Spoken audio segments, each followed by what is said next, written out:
up, Transmate? Welcome back to my channel. So, ayan. For today's video, nagro-room makeover ako, guys. Kasi, may nakapagsabi sa akin na mali yung position ng bed ko dito sa room. So, ayan. So, ayan, guys. Ngayon, samahan niyo ako na gawin yung bagay na yun. Ayun sa pungsoy, so may pinanood sa akong pungsoy, may pinasa sa akin yung friend ko na pungsoy tungkol dun sa room. So, ayan, kinilabutan talaga ako, guys. Ayan, so after kumaligo talaga agad-agad, gusto ko nang maayos yung room.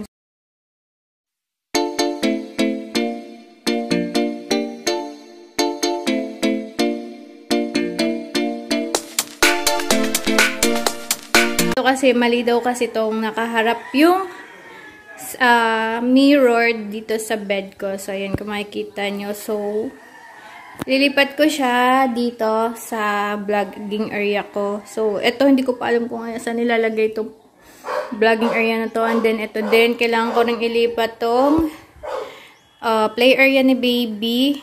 Lahat. So, kailangan lahat to magpapalit-palit talaga ng pwesto. So, ayan, guys. Samahan nyo ako. And, ayan, balikan ko kayo later pag nagawa ko na siya lahat. Update ko kayo.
So, ayan na yung play area niya.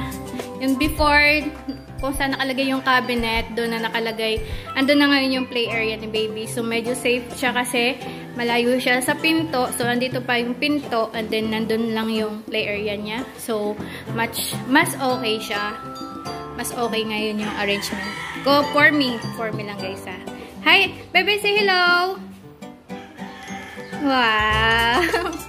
Ayan. So, dito side na to, ayan, nandyan yung Cleopatra na upuan. So, dati pa yan sa luma naming bahay. So, wala na kayong paglagyan dun sa baba. Kaya nandito na siya sa room.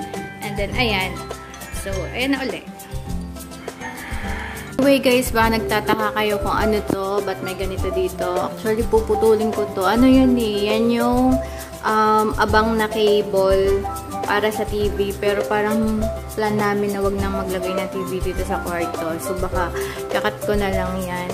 Mahaba pa yan guys. So, makikita nyo dito sa room. Super plain white pa talaga siya. Ayan o. Wala pang mga frames or anything sa mga walls. Yan. So, plan kong bumili ng mga frame na hindi na kailangan butasan yung wall. Yung ididikit lang siya. So, titingin ako sa Shopee kung meron. So, itong side na to, simula dito, sa side na to, up to there. Ayan, super plain. Hanggang dito, malapit sa pinto. Super plain. And then, pag tuwid mo dito sa pinto, ayan, super plain din yung side na yan ng wall ko. So, yan yung side na yan. And may Watson pa ako dyan, guys. Di ko pa siya naayos. And then, pagdating mo naman sa side na to, yan, yung part na yan, yan na yung may mga konting design na. Pero, plano kong tanggalin yun, guys.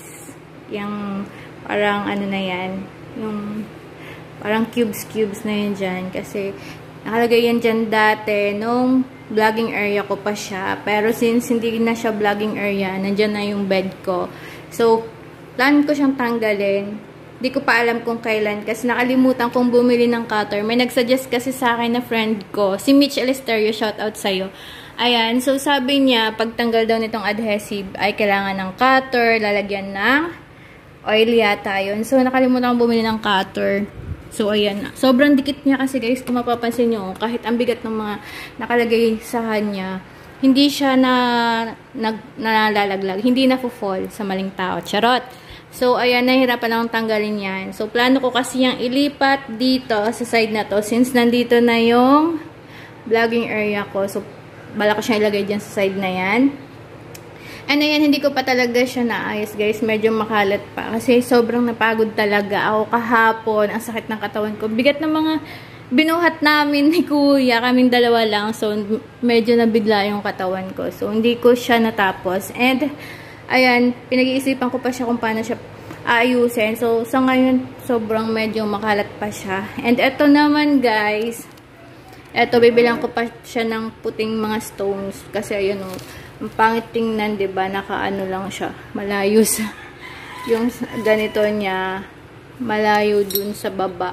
So, bibilang ko siya ng puting stone. So, kanina tumingin kami ni Aye dun sa Mr. DIY. Kaya lang walang white na mga stones dun. Brown lang. So, feeling ko hindi siya bagay. Kaya, yan. Dyan muna siya. Ganyan muna siya. And then, ito, bala kong isabit siya sa wall or idikit. Kaya lang hanggang ngayon wala pa rin akong nabibiling pandikit na yung talagang hindi mahuhulog. So, ito kasi hindi kaya ng ng double adhesive kasi iba yung sa likod niya. Ganyan siya, guys. So, hindi kasi ako pwedeng magbutas dito sa wall kasi bawal. Ayaw ni Habi na nabubutasan yung wall. So, puro adhesive lang yung ginagamit ko sa mga wall na yun. So, yung makikita nyo guys, so, dinikit ko siya. And then, nagkamali ako ng dikit. So, natanggal yung pintura. Ayan. So, yun yung iniiwasan ni Habi, yung masira yung pintura ng wall.